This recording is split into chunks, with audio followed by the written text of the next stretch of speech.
इस वीडियो को देखने के बाद आपको किसी भी वीडियो को देखने की नीड नहीं रहने वाली है आपको। तो आईआईटी भिलाई की तरफ से क्या होता है, एक नोटिफिकेशंस आता है सबसे पहले आपके लिए। यहाँ पे आप देखो जस्ट आते हो तो जूनियर असिस्टेंट की पोस्ट के लिए यहाँ पे वैकेंसीज आई थी, और लेवल आपके यहाँ पे जो कि 3 नंबर की पोस्ट थी यहाँ पे, लेवल 3 की, ठीक है यहाँ पे। और आपका ग्रुप यहाँ पे सी बता रखा था, ठीक है। आई होप इसके अंदर वैकेंसीज अपर एज लिमिट आपकी 30 रखी जाती है। उसके बाद जो भी आपको रिलेक्शंस वगैरह वो दे दी जाते हैं, उसके बाद जो भी एज द पर रूल्स जो रहता है इनके आईआईटी भिलाई के अंदर, अदरवाइज नहीं रहता तो नहीं दिए जाते हैं आपको, ठीक है। तो ये हो चुकी है सबसे पहले पोस्ट की बात। इनका जो सिलेबस है वो भी इन्होंने लॉन्च किया था, जब पास्ट का जो सिलेबस था उस चीज़ को देख के एनालिसिस कर रहे थे उस टाइम। बट इन्होंने अभी इनका जो नोटिफिकेशन था उसके अंदर इन्होंने एक सिलेबस का भी नया मॉडल सिलेबस निकाला था इनकी वेबसाइट के ऊपर। तो उसके ऊपर मैंने ऑलरेडी वीडियो बना दी है, मैं बार बार रिपीट नहीं करूँगा कि सिलेबस भी इसी वीडियो में बता दिया। अभी के जो सिलेबस है उसके अंदर रीजनिंग का टॉपिक हटा दिया बिल्कुल इन्होंने, ठीक है। तो रीजनिंग आपकी बिल्कुल नहीं आने वाली इस टॉपिक में, इस जो ये पेपर होगा इस बार 2026 के अंदर। और ये पेपर्स आपका 1.5 से लेकर 2 मंथ्स के अंदर हो जाएगा। अब ज़्यादा टाइम नहीं बचा आपके पास, ये पकड़ के चलो कि 1.5 मंथ्स लास्ट है, क्योंकि उस टाइम मैंने 2 मंथ्स आपको बताए थे, बट अभी 1.5 मंथ्स लास्ट है आपके। I don't know but why ये पेपर इतना लेट क्यों हो रहा है इस बार, बट इसका मुझे पता नहीं, बट ये काफ़ी ज़्यादा लेट हो चुके हैं इस बार भी, ठीक है। बट कोई ना, यहाँ पे नीचे आते हैं, थोड़ा काफ़ी अच्छी वैकेंसी है यहाँ पे, क्योंकि आईआईटी भिलाई की तरफ से सबसे पहली चीज़ तो। अब सिलेक्शन प्रोसेस मैं आपको बताता हूँ किस तरीके से आपका सिलेक्शन प्रोसेस रहता है एंड प्रिपरेशन कैसे करनी है। मैं सबसे पहले यूज़फुल चीज़ें बताऊँगा आपको, और रही बात इसकी प्रिपरेशन कैसे करनी है। अभी 5 अगस्त तक मेरे कोर्सेज़ पे डिस्काउंट चल रहा है 1499। इसमें आपको कंप्लीट कोर्सेस मिल जाता है, एज ए नोट्स मिल जाते हैं आपको, पीवाईक्यू मिल जाते हैं, एमसीक्यू मिल जाता है, एज ए कंप्लीट आपको मिल जाता है, ठीक है। तो ये जूनियर असिस्टेंट का आपका कंप्लीट सिलेबस हो चुका है, एंड ये चीज़ें आपको इंक्लूडेड कोर्सेज के अंदर मिल जाती है। और मैं स्किल टेस्ट की भी आपको प्रिपरेशन करवा दूंगा, अगर किसी को नीड रहे कि नहीं सर स्किल टेस्ट की भी हमें प्रिपरेशन करनी है। तो जैसे ही ज़्यादातर स्टूडेंट्स, ये मैं फर्स्ट बार बोल रहा हूँ स्किल टेस्ट के ऊपर, अगर किसी भी स्टूडेंट्स को स्किल टेस्ट की करना है एज ए प्रैक्टिस मेरे साथ, तो वो एज ए ज्वाइन हो सकते हैं। तो मैं एक स्टूडेंट्स का क्या करूँगा, एक अलग से सेपरेट ग्रुप बना लूँगा, एंड उस ग्रुप के अंदर मैं उन्हीं सभी स्टूडेंट्स को ऐड रखूँगा जो स्किल टेस्ट की प्रिपरेशन करना चाहते हैं। तो उनको मैं एक साथ सब कुछ सिखा भी दूँगा, एज ए 1 स्टूडेंट्स को सिखाऊँगा, तो उसमें काफ़ी टाइम लग जाएगा, ठीक है। यहाँ पे आपको सबसे पहले नोटिस करना है, जो जूनियर असिस्टेंट की यहाँ पे आपकी बैचलर डिग्री मांगी गई थी, एज ए 55% मार्क्स आपके बताए गए एज ए रिकॉग्नाइज्ड यूनिवर्सिटी से। तो पहली जो रोड मैप का तरीका है, ठीक है, वो मैं बेसिक से बता रहा हूँ सब चीज़ें। जिस पर्सन को कुछ भी पता नहीं है, वो सबसे फर्स्ट बार इस चीज़ की प्रिपरेशन कर रहा है, उसको सब पता चल जाएगा। प्रमोशन किस तरीके से होता है, किस लेवल पे आप चले जाते हो, एज ए लास्ट आपका जो होता है, ठीक है, प्रमोशन, वो भी मैं आपको बताऊँगा यहाँ पे, ठीक है। वीडियो थोड़ा लॉन्ग होगा, बट हाँ, अगर आपको नहीं देखना है वीडियो तो आप स्किप करके जा सकते हो, क्योंकि वीडियो थोड़ा लॉन्ग होने वाला है, देखो सीरियसली। बट सब कुछ आप जान जाओगे इस पोस्ट के बारे में एज अ कंप्लीट नॉलेज। तो ये हो चुका है आपका यहाँ पे क्वालिफिकेशंस की बात, ठीक है। अब डिजायरेबल का मतलब क्या होता है, ये अगर नहीं भी होती तब भी आपको चलेगा, बट ये एक प्लस पॉइंट हो जाता है आपका। तो यहाँ पे डिजायरेबल वहाँ पे मेंशन रहे वहाँ पे भी, तो आपको समझ जाना है कि ये चीज़ अगर आपके पास है तो आपको और ज़्यादा बेनिफिट्स वहाँ पे देखने के लिए मिलने वाला है। अब डिजायरेबल का मतलब क्या हो जाता है यहाँ पे आप समझना, ठीक है। आपका प्रोफिशिएंसी बताया गया, जो कि इन टाइपिंग आपका बताया गया है हिंदी और इंग्लिश के अंदर बताया गया है, ठीक है यहाँ पे। अब ये कंप्यूटर पे होता है आपका, ठीक है, आपको पता है टाइपिंग तो। एंड आल्सो आपका देखो, एंड इसके साथ साथ आपको बताया गया, ठीक है, यहाँ पे कंप्यूटर का ऑफिस हो चुका है, एप्लीकेशन हो चुका है, सच एज आप देख सकते हो सॉफ्टवेयर्स हो चुके हैं आपके, लाइक आपका वर्ड हो चुका है, ठीक है, वर्ड हो चुका है, एंड एक्सेल हो चुका है, पावर पॉइंट्स हो चुका है। अब ये दैट इज जितने भी सॉफ्टवेयर है आपके माइक्रोसॉफ्ट के सॉफ्टवेयर है। तो ये सबसे पहली चीज़ आपको ये हो चुका है कि अगर ये चीज़ें आपको आती है तो आपके लेवल ऑफ चांसेस काफ़ी ज़्यादा बढ़ जाते हैं एज ए स्किल टेस्ट के अंदर, ठीक है। वो आपका क्वालिफाइंग नेचर का रहता है, मैं भी समझाता हूँ, वो चीज़ भी आपको समझा दूंगा। तो देखो सबसे पहले एक चीज़ नोटिस करनी है कि बेनिफिट्स आपको क्या क्या मिलते हैं इस पोस्ट के अंदर। सबसे पहली चीज़ तो ये आ जाती है, देखो यहाँ पे आपका बताया गया अलाउंसेस आपका डीए हो चुका है, ठीक है, यहाँ पे आपका ओके, आपका एचआरए हो चुका है, ठीक है, आपका ट्रांसपोर्ट आपका अलाउंसेस हो चुका है, ठीक है, यहाँ पे जो कि सेंट्रल गवर्नमेंट की तरफ से यहाँ पे देख सकते हो आपका एज ए एम्प्लॉइज़, ठीक है। तो ये सब कुछ आपको फैसिलिटीज़ मिल जाती है, एंड इसके साथ साथ अदर एज अ पर द रूल्स ऑफ यहाँ पे आपका बताया गया जो भी आईआईटी भिलाई की तरफ से, वो सब कुछ चीज़ें आपको देखने के लिए मिल जाती है। यहाँ पे आप जब सब कुछ चेकआउट कर सकते हो अच्छे से।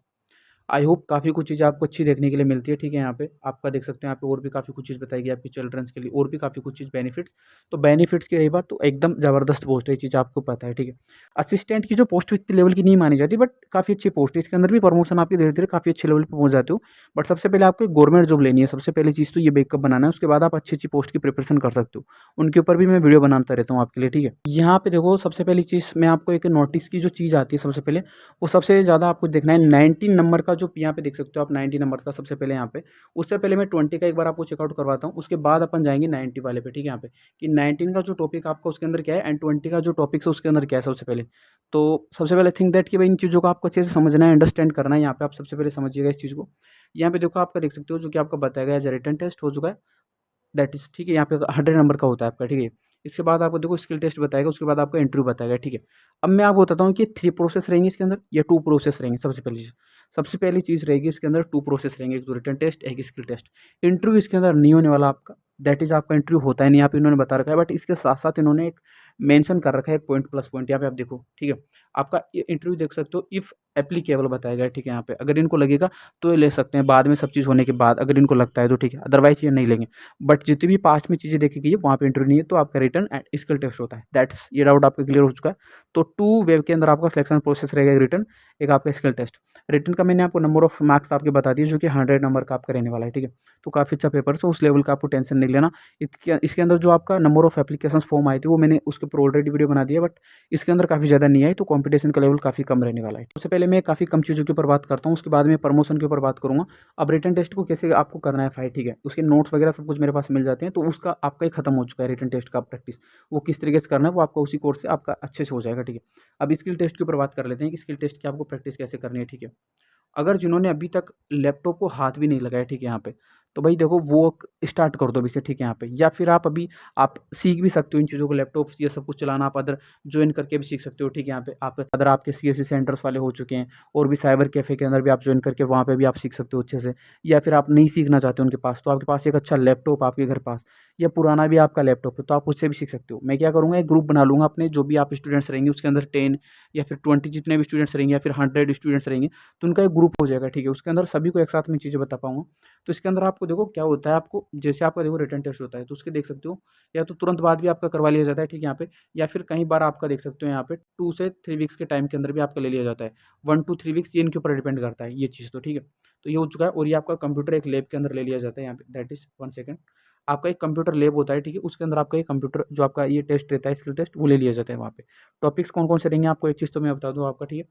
आपकी टाइपिंग अच्छी रहनी चाहिए, ठीक है, यहाँ पे, ठीक है। 30 वर्ड्स पर मिनट तो आपकी आनी चाहिए, ठीक है। ये चीज़ तो अच्छे से नोट डाउन कर लीजिएगा इस चीज़ को। 30 वर्ड्स पर मिनट आपका होना ही चाहिए, ठीक है। इतनी तो आपकी आनी चाहिए, इससे ऊपर ही जानी चाहिए, इससे कम नहीं आनी चाहिए। आपकी जो टाइपिंग रहनी चाहिए 30 वर्ड्स पर मिनट आपकी रहनी चाहिए। ये मैं बता रहा हूँ आपको सीरियसली। वहीं पे आपका सिलेक्शन रुक जाएगा, क्योंकि क्वालिफाइंग नेचर के अंदर भी ये होता है कि एज ये मिनिमम तो आपको पास आउट करना ही रहता है। अगर वो मिनिमम पास आउट भी आप नहीं कर पाते तो बस कैंसल, आपका रिटन टेस्ट से कोई मतलब में नहीं, कोई फ़ायदा नहीं है फिर उसका, ठीक है। अब इसके अंदर आपका जो टॉपिक्स है क्या-क्या करवाने आप वाले हैं आपसे, क्योंकि पूरा ऑपरेटर का आपका टाइप का काम रहने वाला है, एज़ ए क्लर्क टाइप से आपका, ठीक है। मैं बताता हूँ आपको। आपका एमएस एक्सेल आपको अच्छे से आना चाहिए, ठीक है, यहाँ पे। एक्सेल के अंदर आपको बेसिक इनके फॉर्मेट्स पता रहने चाहिए, सम नंबर हो चुका है आपका, ठीक है, यहाँ पे। आपको फ़ॉर्मूलाज़ याद रहने चाहिए एक्सेल्स के, किस टाइप से आपकी शीट्स बनाई जाती है, किस टाइप से डाटा एंट्री की जाती है। तो एक्सेल्स के सारे फॉर्मेट्स जस्ट कंप्लीट आपको पता रहना चाहिए, सॉफ्टवेयर को कैसे हैंडल किया जाता है एमएस एक्सेल को, ठीक है। ओके, ये हो चुका है एक्सेल का बात। अब मैं आपको बताता हूँ, एक आपका हो चुका है पावर पॉइंट, ठीक है, यहाँ पे।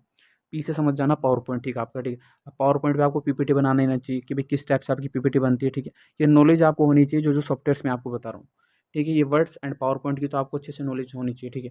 और आपका वर्ड हो चुका है, ठीक है, यहाँ पे। वर्ड के अंदर आपको सब कुछ चीज़ें आनी चाहिए, किस तरीके से नोटिस इनका लॉन्च किया जाता है, ठीक है। यहाँ पे नोटिस का फॉर्मेट, टेक्स्ट का फॉर्मेट, किस तरीके से टेक्स्ट को बोल्ड करना, कलरफुल, एज एवरीथिंग आपको जो वर्ड है आपका उसकी अच्छे से आपको नॉलेज होनी चाहिए, ठीक है। और भी बेसिक बेसिक सॉफ्टवेयर है माइक्रोसॉफ्ट के जो उन्होंने लॉन्च कर रखे हैं, तो उनकी होनी चाहिए, ज़्यादा कुछ नीड नहीं है। इन्होंने बता रखे हैं 3 पॉइंट्स आपको, तो बस दैट इज़ इनफ, ओके। अब मैं बात कर लेता हूँ प्रमोशन की, किस तरीके से आपका प्रमोशन होता है धीरे-धीरे। नंबर पे होता है जूनियर असिस्टेंट आपका, ठीक है। सेकंड पे आ गया आपका सीनियर असिस्टेंट, ठीक है। थर्ड नंबर पे आपका आ चुका है, ठीक है, यहाँ पे आपका जो सुपरिटेंडेंट आपका हो चुका है, ठीक है। फोर्थ पे आ चुका है आपका असिस्टेंट रजिस्ट्रार, ठीक है। 5 नंबर पे आ चुका है आपका डिप्टी रजिस्ट्रार। ये धीरे-धीरे 3 टू 4 ईयर्स के अंदर आपका धीरे-धीरे 5 ईयर्स इतना 4 टू 5 ईयर्स आपका टाइम लग जाता है धीरे-धीरे एक पोस्ट पे आपको जाने के लिए। 4 टू 5 आपको लग जाता है अच्छे से, अगर आप मेहनत करते हो वहाँ पे। तो ये एक प्रमोशन का प्रोसेस होता है, या फिर इनके लिए जॉब भी निकलती रहती है, तो आप उन जॉब्स के अंदर अप्लाई करके भी इनका ले सकते हो, ठीक है, यहाँ पे। असिस्टेंट रजिस्ट्रार की आपको पता है पोस्ट आती रहती है, तो उसका कोई इश्यू नहीं है, ठीक है। बट असिस्टेंट रजिस्ट्रार की पोस्ट काफ़ी कम आती है, ठीक है। उसके अंदर नंबर ऑफ वैकेंसीज़ काफ़ी कम रहती है। काफ़ी अच्छी पोस्ट रहती है असिस्टेंट रजिस्ट्रार की आपकी, ठीक है। तो आप अब आपके हाथ में देख सकते हो 4 नंबर का आपका प्रमोशन है। डिप्टी के अंदर काफ़ी कम ही जा पाते हैं, ठीक है। यहाँ पे आपका प्रमोशन काफ़ी कम ही लेवल पे हो पाता है। बाकी असिस्टेंट रजिस्ट्रार तक आप पहुँच जाते हो, ठीक है। ये भी कोई बड़ी बात नहीं है, बट ज़्यादातर जो देखा गया है वो असिस्टेंट रजिस्ट्रार तक आपका देखा गया है। आई होप सबसे पहले बेस्ट ऑफ लक, सभी स्टूडेंट्स को अच्छे से करना है preparation. Salary as a good of amount आपको वहाँ पे देखने के लिए मिल जाएगा। सैलरी के ऊपर मैं एज अ डिटेल्स के अंदर वीडियो बना दूँगा कभी, जब टाइम मुझे मिलेगा, ठीक है। क्योंकि टाइम का मेरे पास देखो कम ही रहता है, और भी स्टूडेंट्स को मुझे गाइड करना रहता है, अच्छे से उनको बताना पड़ता है हर एक चीज़ को। तो एवरीथिंग एज अ कंप्लीट चीज़ों को मैनेज भी करना पड़ता है साथ साथ। बाकी बेस्ट ऑफ लक, आप जो भी लाइफ के अंदर करोगे अच्छा ही करोगे देखो। और वैकेंसी आती रहती है, बट प्रिपरेशन आपको अच्छे से करनी है, ठीक है।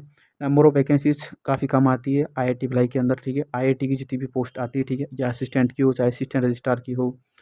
अभी एनएफएसयू की तरफ से भी वैकेंसीज आई थी, सेक्शन ऑफिसर, और भी काफ़ी अच्छी अच्छी पोस्ट आती रहती है, तो अप्लाई किया करो उनके अंदर, ठीक है। बाकी आप रेगुलर कनेक्ट रह ही सकते हो मेरे से टेलीग्राम पे।